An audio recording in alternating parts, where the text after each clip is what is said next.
गणेशोत्सवाच्या पार्श्वभूमीवर पुणेकरांसाठी खुशखबर, भिडे पूल लवकरच सुरू होणार. वाहतूक कोंडी टाळण्यासाठी पालिकेचा निर्णय.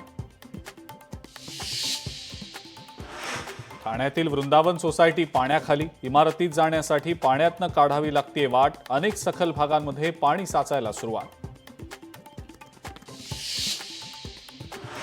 ठाणे रेल्वे स्टेशनमध्ये प्रवाशांची तुफान गर्दी. मध्य रेल्वेवरची लोकल सेवा 10 ते 15 मिनिटं उशिरानं सुरू.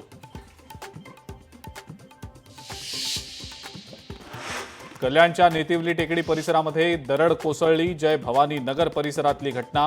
दरड कोसळून 2 ते 3 घरांचं मोठं नुकसान. मुंबई गोवा महामार्गावर चोळई गावाजवळ कंटेनर उलटला. अपघातामुळे वाहनांच्या लांबच लांब रांगा.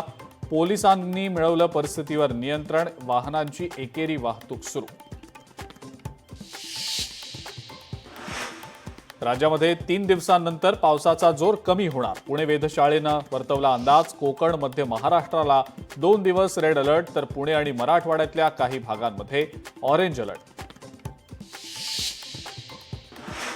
रायगड जिल्ह्यामध्ये जोरदार पाऊस. जोरदार पावसाचा म्हसळा तालुक्याला फटका. म्हसळ्यातील ढोरजे पूल पाण्याखाली. म्हसळा तालुक्याच्या 4 गावांचा संपर्क तुटला.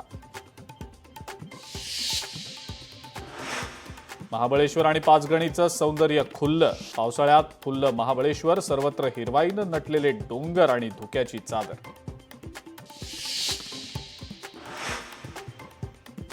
छत्रपती संभाजीनगरला पावसानं झोडपलं. जोरदार पावसामुळे शेती पिकांचं नुकसान. पळशी गावातील तुरीची पिकं बाधित. शेतकऱ्यांची नाराजी. शासनाकडे केली नुकसान भरपाईची मागणी.